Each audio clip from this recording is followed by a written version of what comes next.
Stress, mood, focus, sleep, energy, short term memory. Most of us have issues with some or all of these, and dysregulated brainwaves may be the cause.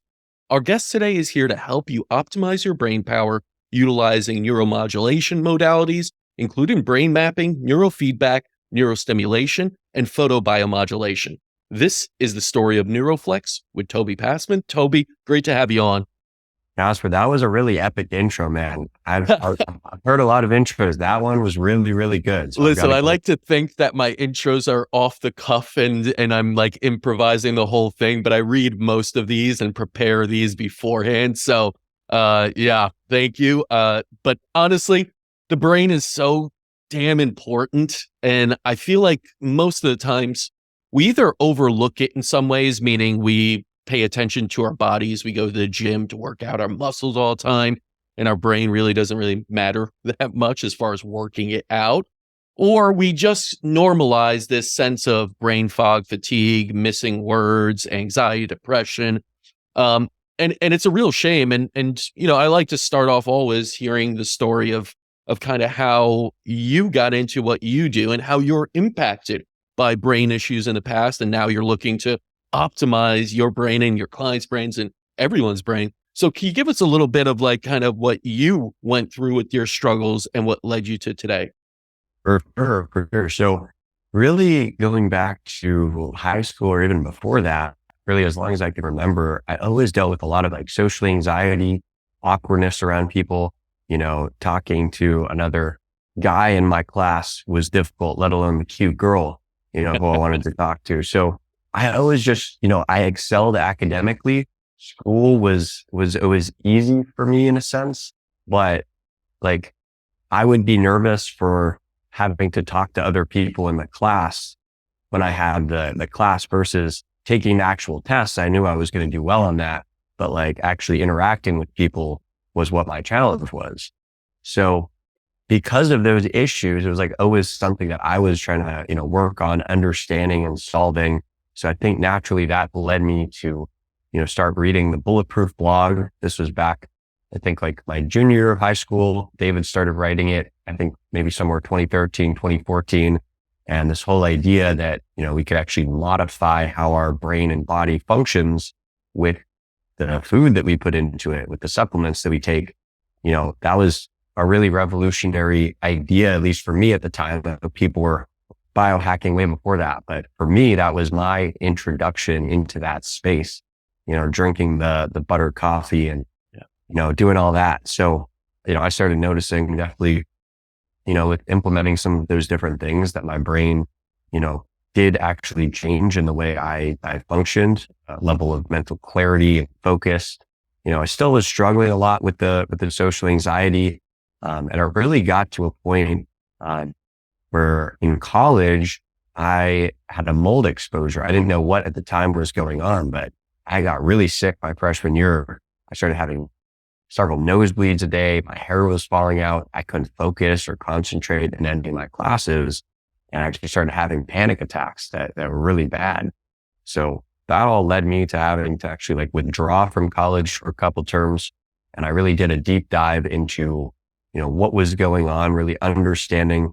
I think like once I moved out of the dorms and saw how I felt like 75% better after spending that whole year going to different doctors and trying to figure out what was, you know, driving my symptoms, and then realizing that it was something environmental, you know, really just ingrained in me the understanding that, you know, so much of how our brain functions and how we operate is the result of all of these biological processes that when they're going well, you know, we just feel good. We feel happy. We don't really think about our brains too much. But when things go awry and you can't find the word that you're trying to say, you don't feel comfortable in social interaction. You start having panic attacks. That all kind of led me to really doing a deep dive on really understanding what was going on a neurological level that was kind of driving my symptoms to occur. So the mold was definitely a piece of it, but the social anxiety was something I always struggled with. You know, that was there long before that. So really, you know, reading some different pop psychology and neuroscience books led me to start working at a research lab in college, where we are actually doing EEG recordings and measuring, the brainwaves, which to me was super fascinating, but we weren't really doing anything we weren't taking action on that data. We were just measuring people. We weren't actually doing any sort of intervention to improve and optimize people's brainwaves. But at the time outside of the lab, I was getting into playing around with neurofeedback, a tool where you hook electrodes up to your head and record, and it actually gives feedback on how your brain is functioning on an electrophysiological level. So you can actually improve and rewire your brain. And doing the neurofeedback, I actually noticed great improvements in my own social anxiety, in my ability to just feel calm, present, talking with other people, rather than that feeling of, that everyone was always judging me. I always got latched onto that obsession of how I was coming across to other people versus just being present and trying to learn and connect with another person. So for me, neurofeedback was a big tool that I found really made a big impact. I don't think it was the only thing.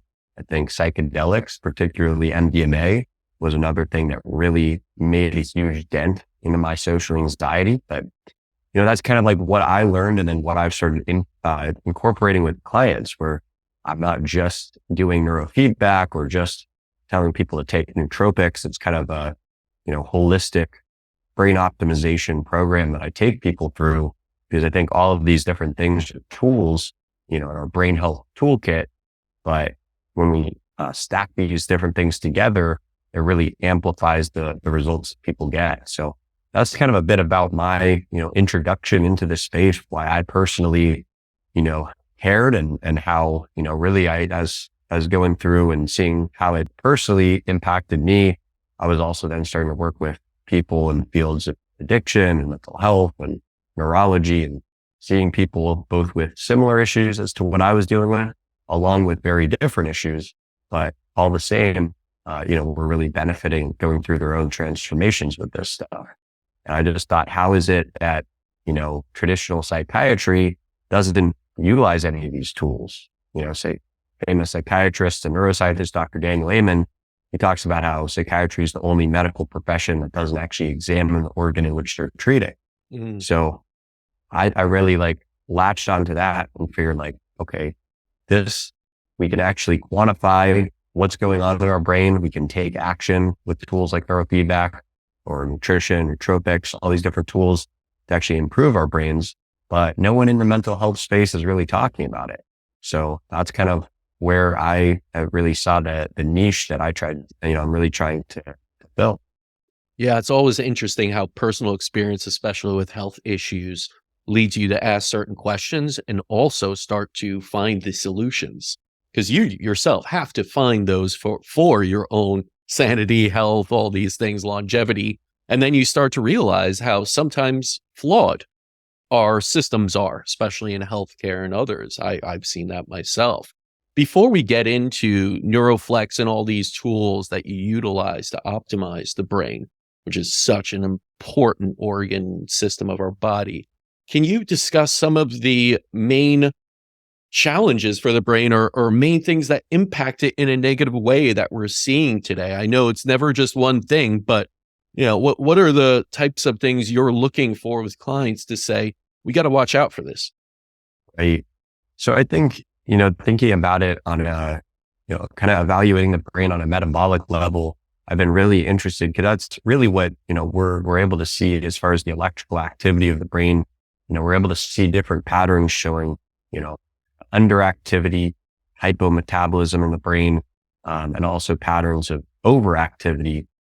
So, really looking at different brainwave signatures and seeing how some people really get locked into states of fight or flight, kind of chronic stress. I think obviously is a big culprit that everyone's talking about. Past head injuries is another big one that people, even if they might not say when I initially ask if they've had a past concussion, but we can see clear evidence with a brain scan that there was, an impact. So that's a common thing that I see in people's brain scans that I think plays a big role into how their brains are functioning, up to this day.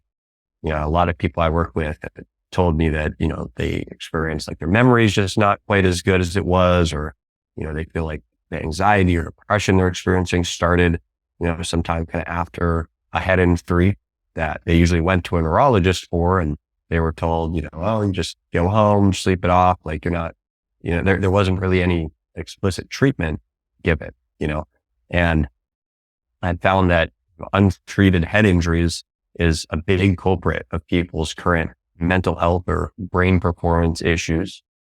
And then just, as far as like environmental, see what I experienced with mold, I think mold is something that's now being talked about a lot more. I think people were experiencing all these issues that they didn't know what was really at the root cause. And, now a lot more people are talking about mold, and a lot of clients I've worked with, have some kind of mold exposure, and that's playing some kind of role in the symptoms they're experiencing. Then I would say also just, as far as things that we're putting into our body that we probably shouldn't, in terms of, alcohol, sugar, everyone's talking about seed oils now, right?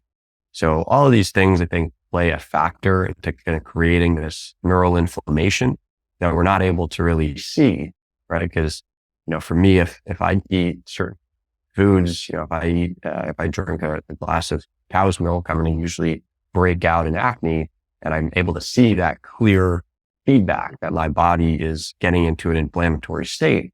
Whereas for so many people, when, the brain is getting inflamed, but we can't really see that. We feel sluggish. We forget words. We feel that brain fog, but we can't necessarily see it.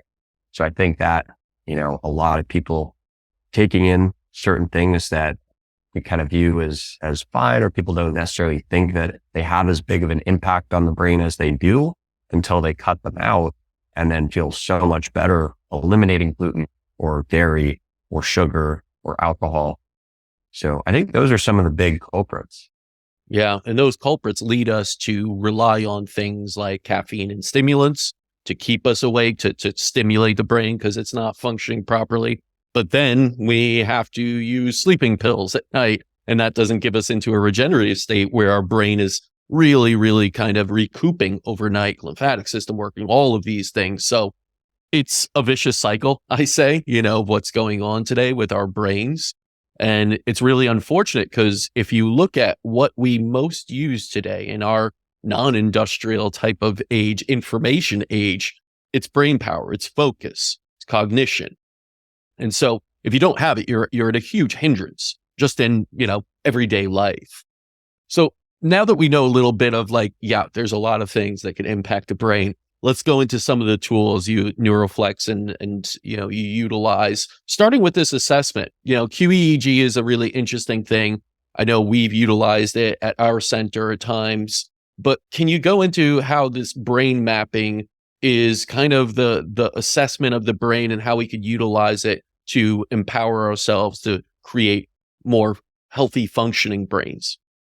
For sure. I think, being able to actually image the brain and understand areas of the brain that might be dysregulated really empowers people to understand that the issues they're experiencing aren't moral failings, or they're just not trying hard enough, right? If we see that they're saying that they struggle with focus, they can't concentrate on a single thought, and we see that the frontal lobes are really underactive on our brain scan, then it makes clear sense as to why they're experiencing the symptoms they are. So they say that, QEEG or brain mapping isn't a diagnostic tool in and of itself. It can certainly aid in a diagnosis. I think it can help kind of put pieces of the puzzle together in terms of understanding why someone's experiencing the issues that they are, but maybe more importantly, also being able to localize what specific brain areas are generating those problems. There's different subtypes for different conditions. And so two people that are both coming into the office and telling me that they're depressed and they can't get out of bed, for one person, it could be issues with the temporal lobes. For someone else, it could be issues seen in the parietal lobes. And based on that, that's how the training, such as the neurofeedback, we're going to be able to really target the areas of the brain that we see the most dysfunction at, in order to really create a personalized plan to help each person. Think a cookie cutter approach where you're just giving the brain a certain protocol. It's going to help some people. It's going to make no change for other people. And for other people, it's going to actually make them worse. Kind of the idea of taking supplements, I think, for some, some people like maybe you find a supplement on Amazon and that you read the Amazon reviews and someone has like this amazing, this changed my life, whatever. And my thought is always like, okay, well, if they're writing about like vitamin B12 or something, they probably had a big B12 deficiency and now they're just up and, they're just giving their body what it was starving for. Whereas someone else with adequate levels of B12 probably isn't going to feel too much. And someone that already is taking lots of different vitamins may already have excessive levels of B12. So I think understanding what it is in your brain that's generating your symptoms with the brain map, along with some cognitive performance testing we do, can really help put together a roadmap for how someone is going to best be able to, recuperate their brain performance. So I like the brain map as a tool, for establishing a baseline, but then also a tracking tool so that it doesn't even matter if you're doing, you could be doing neurofeedback or another form of neurotechnology, but you could also be working with a nutritionist, optimizing your hormones, whatever, any sort of intervention that's impacting the brain mapping is a tool to be able to actually track those changes. So you can actually see if your brain is moving in the right direction. So I think, being able to have that evidence of, like people feeling subjectively better is obviously really important. But when people pair that with the subjective evidence that the brain actually is changing in a positive direction, I think that really improves compliance and really encourages people that this neuroplasticity that everyone's talking about, that this is actually a real thing that they're able to experience and able to actually change their brain in tangible ways that we can measure.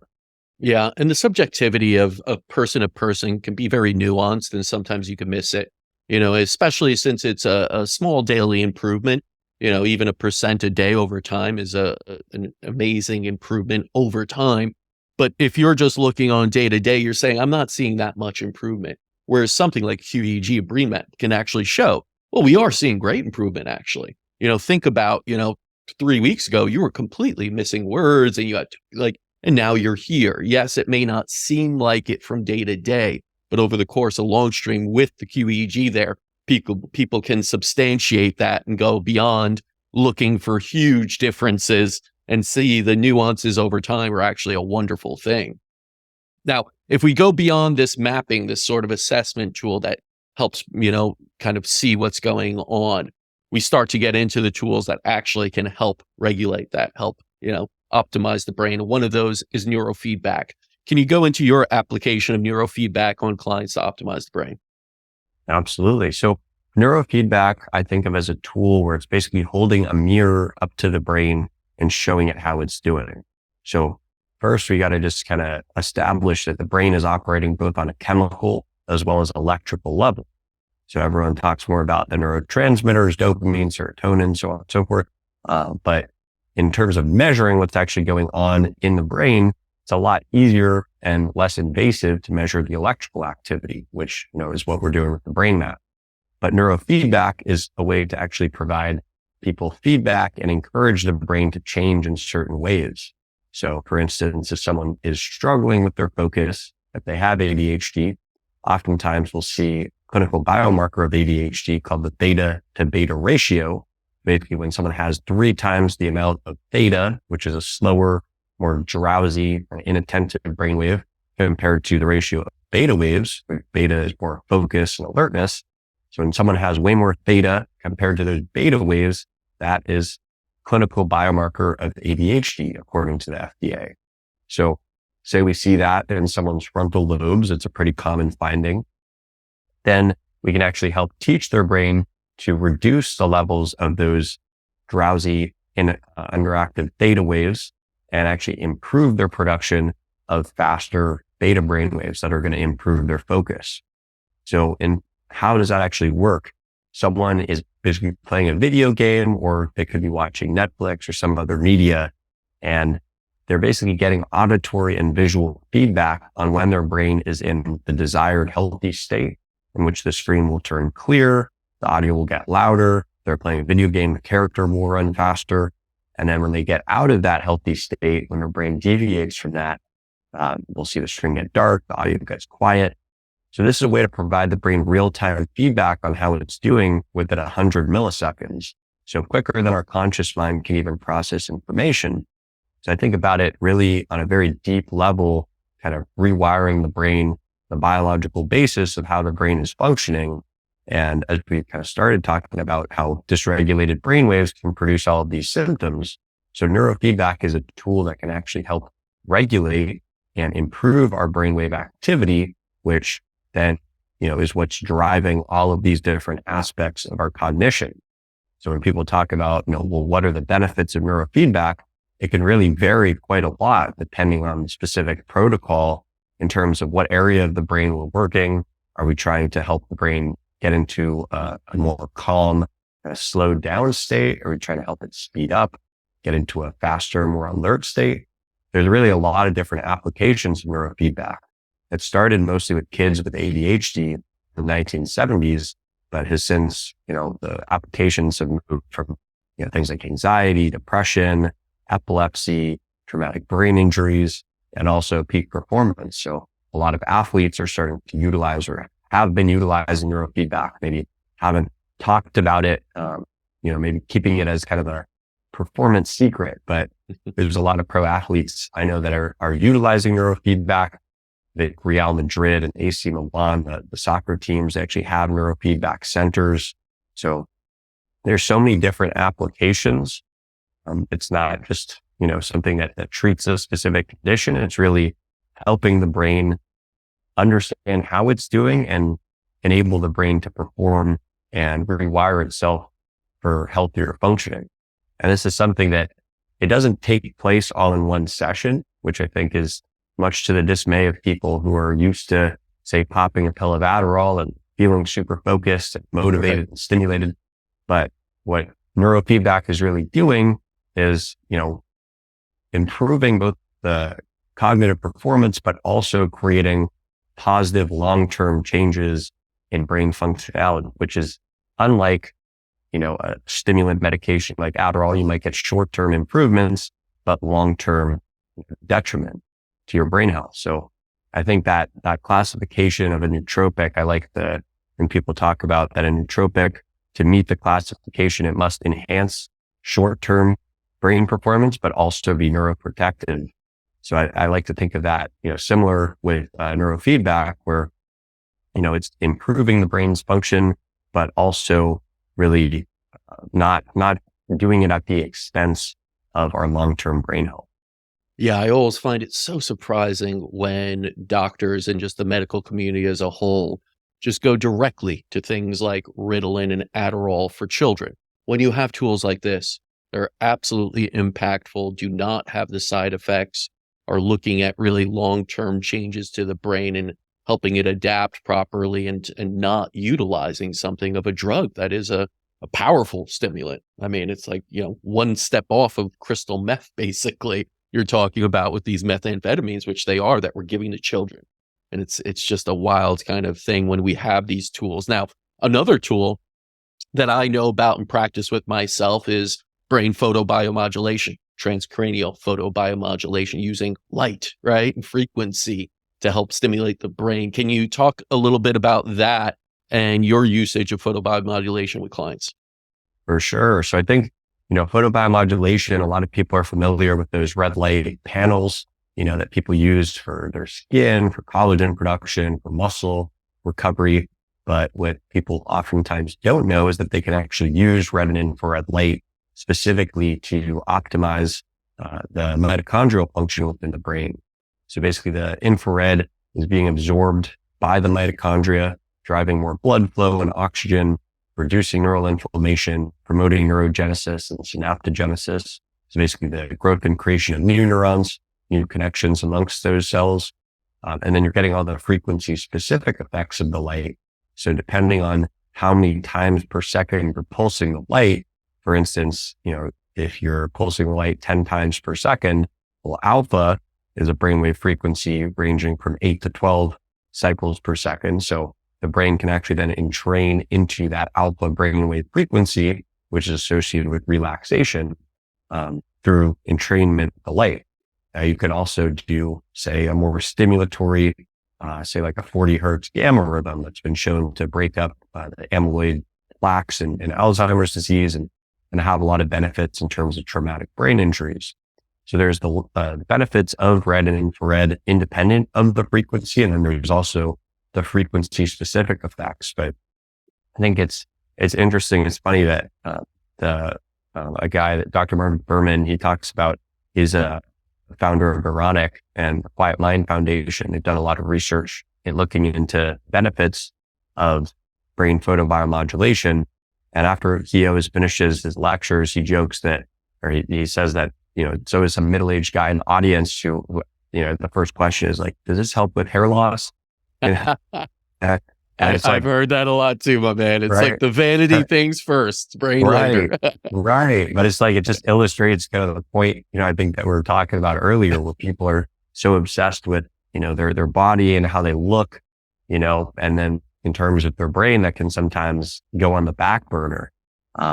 But I think there's some amazing benefits of brain photobiomodulation, and also a lot of different ways to do it in terms of, there's more clinical grade helmets, such as like what Dr. Marvin Berman utilizes with Neuronic. What's really cool about those helmets, you have a new helmet where it's like a 4-quadrant helmet where you can actually choose different frequencies in different areas, or try to speed up, the frontal lobes and quiet down the occipital lobes. You are able to do that with this 4-quadrant device. And then there's also more consumer devices like, intranasal probes. It looks pretty bizarre, but sometimes I'll utilize them like driving or on the plane, where I have these probes. You light up the nostril, the V light and other ones, right? That just, get in there and tap into the brain that way. Exactly. I'll just get some odd looks and people wondering what that is, but it's all good. It's a conversation starter, right? Yeah. Other biohackers can see you and relate to that. So, so I think there's a lot of different applications, but in general, kind of comparing and contrasting versus neurofeedback, neurofeedback kind of regulating and improving the electrical signaling of the brain, which also has, nothing's just in isolation when it comes to the brain. Like the neurotransmitters work in tandem with the brainwaves. So by improving the brainwave activity, you're also impacting neurotransmitter levels in the brain indirectly. But with the light, it's more so improving the brain, improving neuronal health on a cellular level in terms of really driving that increased blood flow and oxygen, so the brain has enough cellular energy to then make the changes with neurofeedback. So I think they stack together really nicely, because neurofeedback is a very energy demanding process. You're asking the brain to make these changes in its electrical signaling. And if it doesn't have enough raw energy, it can struggle to do that.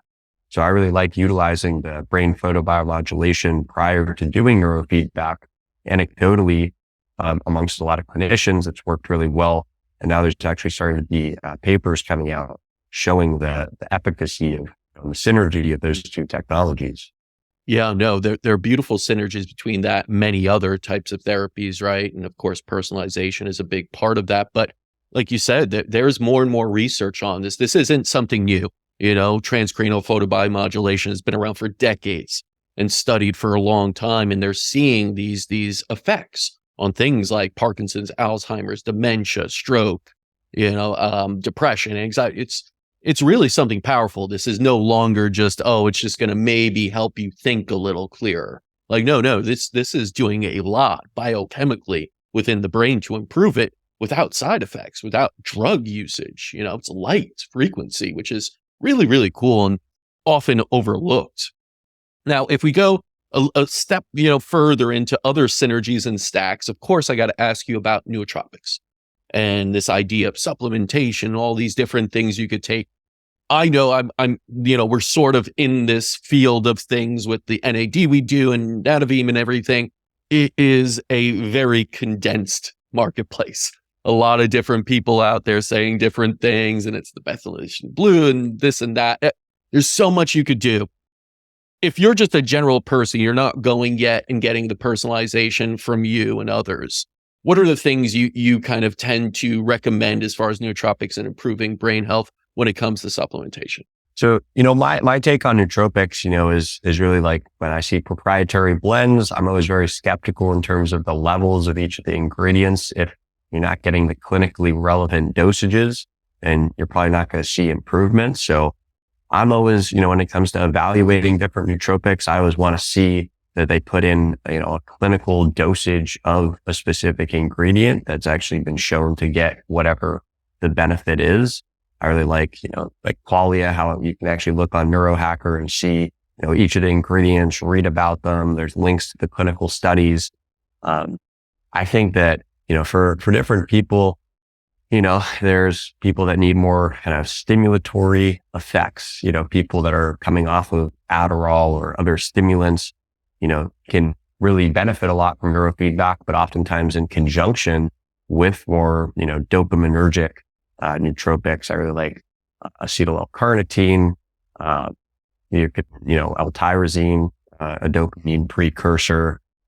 So there's different ones. I think, people can play around with what works with their brain chemistry. I think it's helpful to think about it in terms of the different neurotransmitters, and if you play around with different precursors to serotonin and you notice, taking 5-HTP or tryptophan really improves your mood versus, playing around with, dopaminergic precursors, whether that has more of an effect, then you can kind of understand your own brain chemistry and what you're going to respond best to.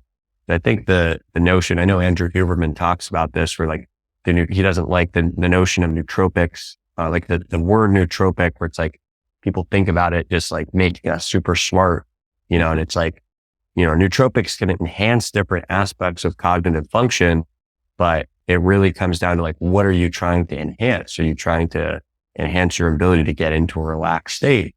If so, maybe looking into more GABAergic nootropics, things like kava, I really like.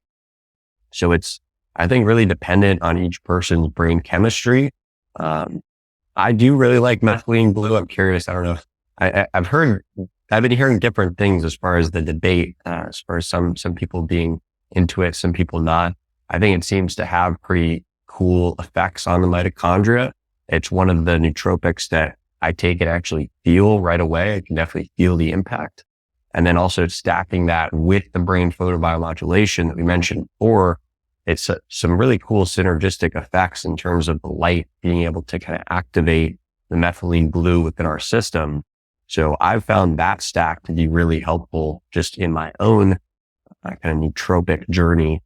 But I really recommend for different people to experiment with, precursors to the different neurotransmitters. You can also do more, acetylcholine ones.